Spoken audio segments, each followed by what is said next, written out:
Bawat isang madagdag na kaalaman ay parang susi. Mas marami kang nabubuksang pintuan ng kaliwanagan. Each nugget of information is a building block of knowledge, of new knowledge, even of skills, of wisdom that leads to enlightenment. So the mind should not be trapped in and limited to the first idea. What do we mean? Una-unahan ang mga ideya na magtira sa ating isip. Kung may mga nag-aaway, una-unahan silang makarating sa atin para yung kanilang balita ang mauna sa atin, at kadalasan kasi ang tao tamad na mag-isip. Pag may nauna na, ayaw na niya makinig doon sa kabaligtaran o doon sa kabilang panig. Kaya kadalasan yung nauna nagsumbong doon ka nakampi. Yung nauna mong nalaman, yun ang yayakapin mo forever, ayaw mo nang makinig sa iba.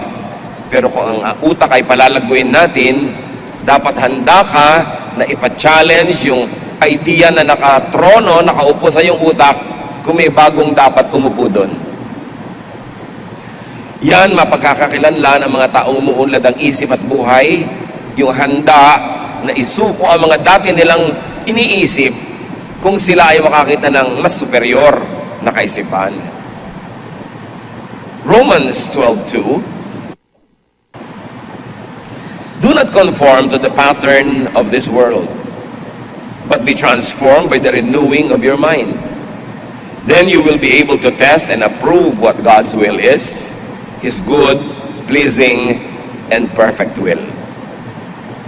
Huwag daw makiayon lang sa takbo ng sanlibutan, kundi baguhin ang sarili sa pamamagitan ng pagbabago ng paraan ng pag-iisip. So do not habitually conform to ungodly ideas. If godly and new ideas present themselves, do not habitually conform to old ideas. Old don't always mean better. Do not always conform to what is conservative. Bihira na nakabubuti yung conservative thought. Ano ba ibig sabihin ng conservative? Eh di yung word na nagko-conserve, nagpe-preserve. So kung ano yung pumasok na ideya sa iyong utak, yun ang i-conserve mo, ipe-preserve mo, hindi mo na hahayaang hamunin ng mga bagong ideya, hindi mo na isusuko sa mga mas magagandang bagong ideya, so conserve ka ng conserve. Kahit sa conservation of cultural heritage, nagko-conserve tayo ng mangilang-ilang bahay kubo, mangilang-ilang bahay na bato, mangilang-ilang pieces of architecture, pero hindi mo pwede i-conserve ang isang buong bansa sa arkitektura niya 300 years ago dahil hindi na yan kailangan. You conserve only for reference, you conserve for appreciation of what was before, but you keep changing the present, so you move forward to the future. Siyempre, may mga romantic sa bawat bayan, gusto mo i-preserve lahat ng lumang bahay, hindi naman pwede kasi kailangan tayo mag-accommodate ng mga high-rise, kailangan tayo mag-accommodate ng mga bagong itsura ng mga building na nagko-conserve ng energy, useful ang bawat space, but you conserve a few samples of those houses, of those buildings, para meron tayong reference sa nakaraan at meron tayong na-appreciate. Ganon din sa pag-iisip. It is not always good to be conservative. So keep changing your religious mind. Ang laki, ang lawak ng Diyos. Yung natutunan mo nung bata ka sa Sunday school, kailangan magbago ng magbago yon dahil umuunlad ang iyong isip. Yung natutunan mo na reading, interpretation of Scripture, kailangan patuloy yun na nahahasa, lumalawak, tumataas, dahil ang alam mo naman 10 years ago, dapat more than that ang alam mo ngayon. Ang pagkakakilala mo sa Diyos 20 years ago, dapat umaasenso, lumalalim, tumataas ngayon. So it is not always good to be conservative. It means that there's no room for growth, for change, or for development. Being conservative is not always a virtue. Kaya tingnan ninyo, sinong mga mahirap kasama at kasalamuha sa buhay? Di ba yung mga conservative? Kasi pinipilit ka nilang ipako sa isang lifestyle, sa isang mode of dressing, sa isang way of life na tapos na nung araw pa at hindi na epektibo ngayon. It is not good to be boxed in. And in a religious way, it is not good to be sectarian nor to be dogmatic. Bakit? Pag sectarian ka, sinabi mo, kasi ito ang aking religious membership. Kasi dito ako member ng ganitong church. Pagka ipinattern mo na doon ang lahat ng pag-iisip mo, ire-reject mo na, kapatid, ang lahat ng uri ng ibang approaches, reading of and interpretation of Scripture. At doon ka nalang magiging totally loyal sa iyong sekta, sa iyong relihiyon. Eh wala namang religion na perfect. Therefore, lilimitahan mo ang iyong isip sa mga bagay na dapat sana'y lumalago. Lalo yung may kinalaman sa Diyos. Ang laki-laki ng Diyos, hindi siya kasya sa isang simbahan lang. Hindi siya kasya sa isa lamang na dogma o isang doktrina o isang sekta. Hindi siya pwedeng solohin at kanyahin ng isa lang na grupo kasi ang laki-laki ng Diyos. At pag nilimita mo ang pag-iisip mo ayon sa pag-iisip ng isang sekta lamang, makukulong. At pag nakulong yung pag-iisip, ano mangyayari sa'yo? Magiging dogmatic ka, mali ang lahat, kami lang ang tama. Magiging judgmental ka sa iba, mali sila, kami tama. At magiging self-righteous ka dahil ikaw ang tama. Mga bagay na hinding-hindi itinuro ni Jesus. Huwag magpakulong sa nauna. Huwag din magpakulong sa most recent. Yung iba naman, baliktad, talagang hindi conservative. Pero lahat ng bagong uso, isinuot, ginawa, kinain, kahit experimental level pa lamang. Kaya importante, mga kapatid, yung mga ideya na God said it, I believe it, that settles it, masyadong nakakapagpanaro ng isip. Mabuti ng mabuti sana kung yung pinaniniwalaan niya talagang God said. Paano kung people said, God said? Sabi lang pala ng mga tao na yun ang sabi ng Diyos. So, kikitiran mo ng utak mo, that settles it. It means hindi ka na handang makinig sa anumang ideya, wala nang argumento, wala nang presentasyon ng ibang mga iniisip ng kapwa, at yun na, tapos na ang iniisip mo. That is narrow-mindedness. At kung merong dapat magpalawak ng isip, unang-una na yung mga relihiyoso, yung mga maka-Diyos, knowing that God is so great, that there is so much to know about God, that you cannot be 100% loyal to any sectarian thought or doctrine because that will limit the way you think. Kailangan nakabukas ang isip. God needs no protection from lies because God is truth and truth prevails. Huwag tayong sobrang matakot magkamali, ayaw mo na tuloy mag-isip. Sa pag-iisip at sa natural na period ng pagkalito, pag ikaw'y nag-isip, doon isinisilang ang mga bagong magagandang ideya. Walang nagkakaroon ng kaliwanagan na hindi mo na nalito. Anong ibig natin sabihin? Naniniwala ka na sa idea A, tapos may narinig kang idea B, nalito ka dahil magkalaban kuminsan yung dalawang ideya. Pero pag hindi ka nagpagulo, inayos mo yan, inisip mo, ipinanalangin, sinaliksik, malalaman mo ang magandang kombinasyon pala ng ideas A and B. And then now you have a higher level of learning. Huwag kayong natatakot malito. Ayoko niya, nalilito ako, ayoko na lang pakinggan. Kasi walang ipinapanganak na hindi muna dumadaan sa hirap. At walang nanganganak na hindi muna nasasaktan. Kaya ganun din ang pagsilang ng mga bagong magagandang ideya. Meron kuminsang conflict. But that is a very healthy conflict. Not only your religious mind, keep changing also your practical mind. Ang lawak-lawak ng karunungan. Pag sinabi mo na ganito basta ako mag-adobo, period, ayaw mo na makinig sa ibang uri ng adobo, kinulong mo na ang iyong isip. Ganito talaga ako magtimpla ng ganito, ganito talaga ako gumising, ganito ang lifestyle ko. Pati practical mind natin, dapat handa tayong ipasuri sa ideya ng iba, sa mga napapatunayang mabisa ng ibang tao. Philippians 4:8, don't ever stop thinking about what is truly worthwhile and worthy of praise. Huwag titigil na mag-isip. Mahalaga yun. And think of positive thoughts. Keep changing your mind to positive thoughts. Ephesians 4:23, be made new in the attitude of your minds. Pag sinuri natin mga kapatid ang Biblia, lalo ang New Testament, ang dami-daming katuruan tungkol sa pagbabago ng isip. Bakit? Kasi maging yung New Testament, hindi nyo maintindihan na new nga.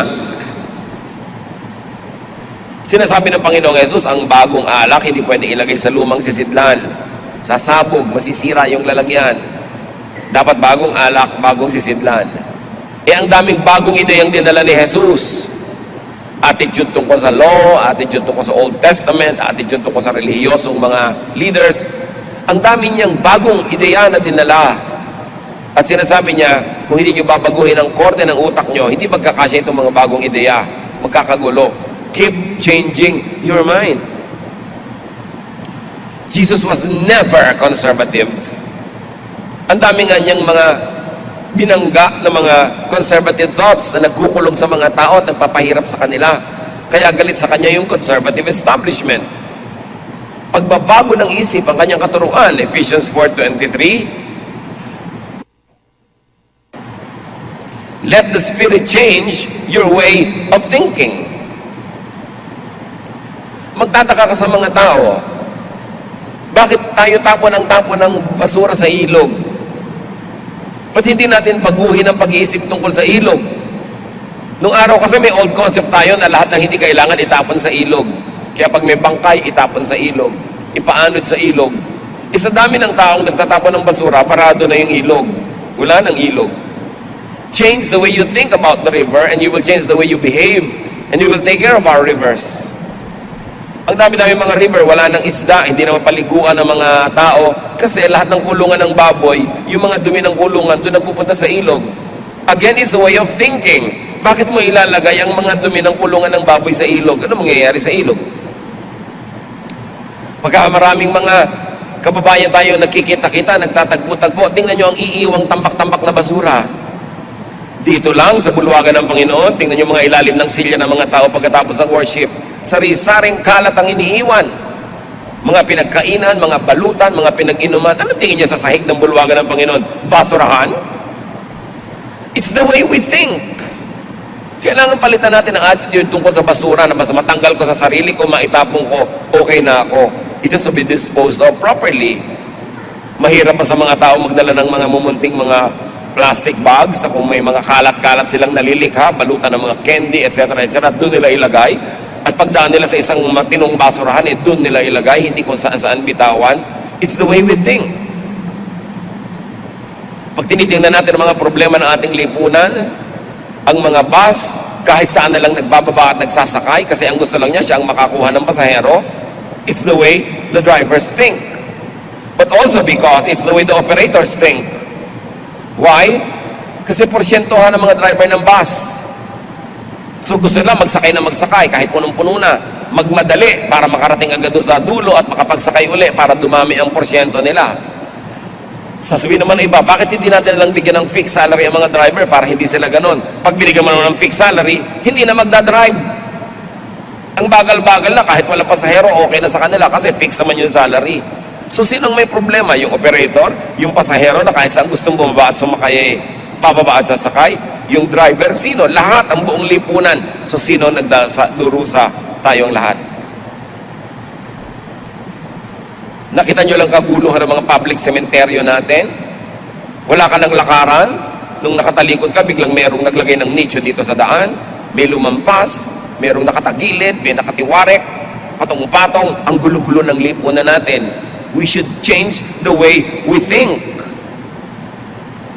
Sobrang makasarili ang mga tao, hindi iniisip ang ikakabuti ng komunidad at lahat naman tayo nagdurusa. Kaya si Jesus mismo ang itinuro niya sa mga tao, baguhin nyo ang inyong pag-iisip. Hindi pag wala kang pera, ang iniisip mo, kanino kaya makautang? Again, it's a kind of thinking. But hindi mo iniisip, paano kaya ako kikita? Hindi yung paano kaya ako manghihingi. Pag-iisip, mahalaga. So let the Spirit change your way of thinking so you'd become more and more godly. Newness, renewal comes with new and renewed thinking. At sabi sa 1 Peter 1:13, be alert and think straight. Kailangan mapagbantay. Kasi laging mayroong gustong umakay sa ating isip at dalhin sa direksyon na gusto nilang puntahan natin. Piliin ang pinapakinggan. Huwag makinig lagi sa mga sulsol, sa mga emosyonal na mga lapit sa atin ng mga tao dahil lumalabo ang ating pag-iisip. Kung paano ka mag-isip, yan ang magiging buhay mo. Nakikita nyo, may magkakapatid, pare-pareho ng buhay nung maliliit. Pag nagtandaan, nagkakaiba-iba ng buhay kasi iba-iba mag-isip. Merong tamad mag-isip. O ang iniisip, puro katamaran, puro humingi, puro umasa sa iba, habang buhay ka nun. Meron naman ang iniisip kung paano lilikha ng kayamanan, paano magtatrabaho, umaasenso sa buhay. Kung paano ka mag-isip, doon ang magiging punta ng iyong buhay. Kaya kailangan malaya ang tao na mag-isip ng tama. John 8:32, you will know the truth, and the truth will set you free. Free from hell, free from ignorance, free from difficulties and hardships that are not necessary in life, free from the imprisonment of the mind. Knowledge sets free. Bakit ginagamit yung word na freedom? Kasi alam na alam ng Bible writers na ang utak ng mga tao nakakulong. Kaya sinasabi, truth sets free. Sino bang pinapalaya? Di ba yung nakakulong? Kasi alam ni Jesus ang tao nakakulong sa kamalian. Nakakulong sa maling paraan ng pag-iisip. Kaya gusto niyang palayain ang mga tao mula dito. Nakikita ninyo, may mga bansa na biglang lumalaya. Ang dami-daming bansa sa Africa. Dati, colonized sila ng mga Western monarchies. Nung nagrevolusyon sila at lumaya, ano nangyari? Ang dami-daming banana republic. May isang republika ngayon, may coup next week, bagong republika, nakakalimang republika na sila sa loob na isang buwan. Ubusan sila ng ubusan, patayan sila ng patayan. Mainam pa nung iba ang mga masters nila na foreigner na namamahalang mabuti. Kasi iba ang takbo ng mentalidad. Tayo nung araw na pinamamahalaan ng mga Amerikano na gustong-gusto nating lumaya, ang sabi ni Manuel Quezon, mas gusto daw niya a Philippines run like hell by Filipinos rather than a Philippines run like heaven by Americans. So ano nangyari? Ayan, run like hell. Bakit naman kasi kailangan sabihin pang kailangan na run like hell? Hindi pa pwedeng a Philippines run like heaven by Filipinos. Siyempre, mga leaders, may mga prophetic powers sa mga sinasabi nila, nagkakatotoo para sa buong bansa. Ang dami-dami nagkagulo-gulo dahil nung tayo na ngayon ang nag-rule sa ating mga sarili kasi nagkaroon tayo ng kalayaan politically pero hindi malaya ang mga utak natin from our old mindsets. Bakit na-preserve yung mga gubad doon sa Subic? Dahil lang, pinailalagaan ng mga Amerikano nung araw.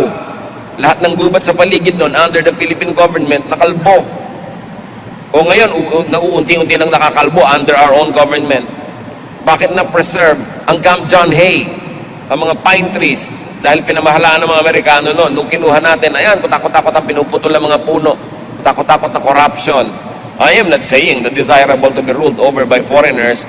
Pero nakita nyo kasi yung mindset ng Republican government, angkop sa utak nila. Sa atin hindi.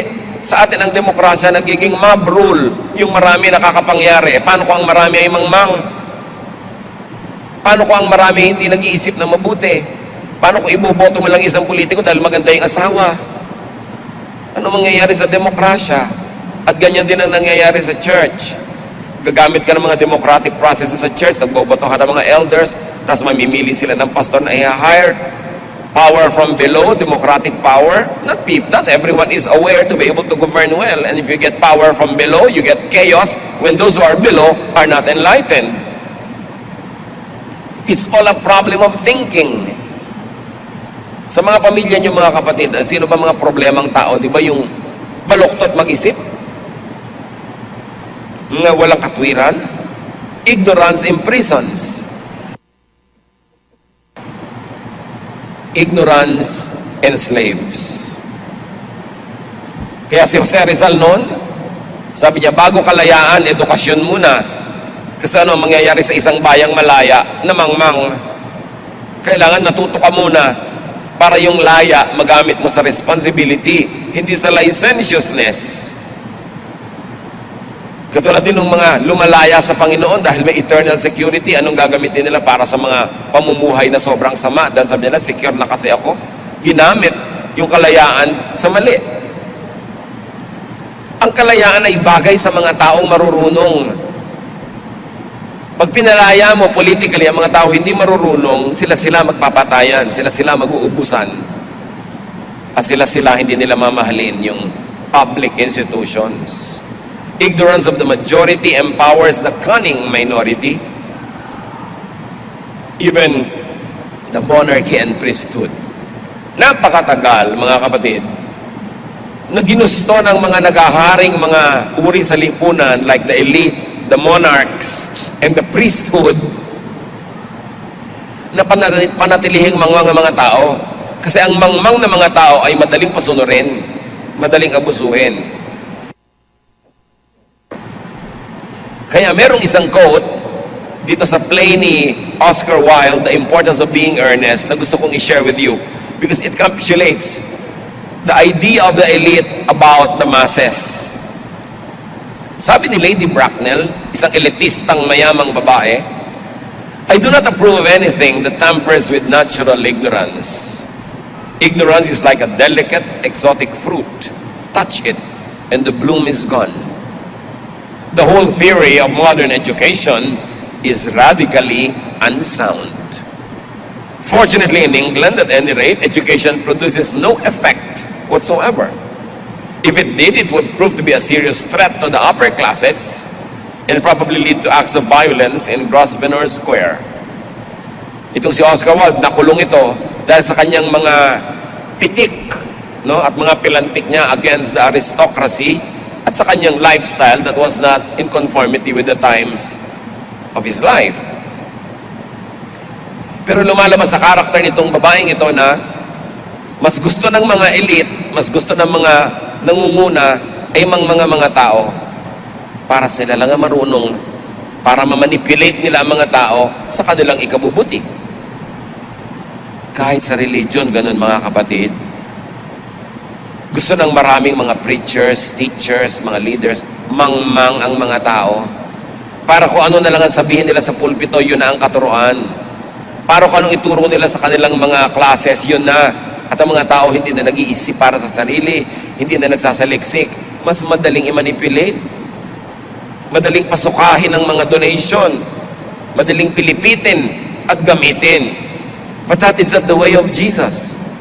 Jesus teaches the truth, and the truth sets free. Kaya si Marx, na number one critic ng established religion, sabi niya, religion is opium to the people. It's not always true. Religion is good if it's used well.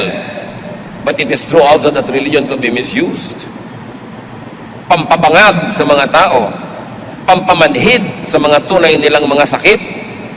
Panglasing, panglibang, addictive, para ang mga nagahari ay manatiling makapangyarihan. Kaya ang unang ibinuwag ng mga socialist at communist states nung araw ay yung simbahan. Kasi sinasabi nila, yan ang tagapagpairal ng mga kamangmangan at pambangag ng mga tao. Up to a point, there might be truth in it, but it's not totally true because religion could also be used to set people free like Jesus used it. Kailangan lang kanino ka nakikinig, ano sinusundan mong ideya para lumaya ka ba o ikaw ba ay makukulong ng kamangmangan. Not the first by whom the new is tried, nor yet the last to lay the old aside. Importante. Mag-ingat din naman, hindi lahat ng bagong uso, isasakay ka na agad. Sabi, huwag naman ikaw kauna-unahang sumakay sa bagong uso kasi hindi pa nasusubukan eh. Pero huwag naman ikaw kahuli-hulihang magbitaw sa mga luma. Kahit sa church life, ang daming uso. Uso ang ganitong paraan ng pagtuturo, uso yung ganitong administration, uso yung ganitong paraan ng pagkanta. Ang daming mga tao litong-lito na dahil tuwing umaten yung kanilang leader sa isang seminar, lalo abroad, pag uwi, may bago na namang uso. Nagkakagulo-gulo yung mga tao, nagkakandalito-lito. Don't be the first by whom the new is tried, nor yet the last to lay the old aside. Sabi ni Alexander Pope. May wisdom, obserbahan mo muna yung bago. Pero pag nakita mong effective, doon ka nalang unti-unting makiuso doon. Huwag ikaw yung nauuna, hindi mo pa nasusubukan eh. Dahil yung mga disadvantages sa iyo mapupunta. But always be free to grow.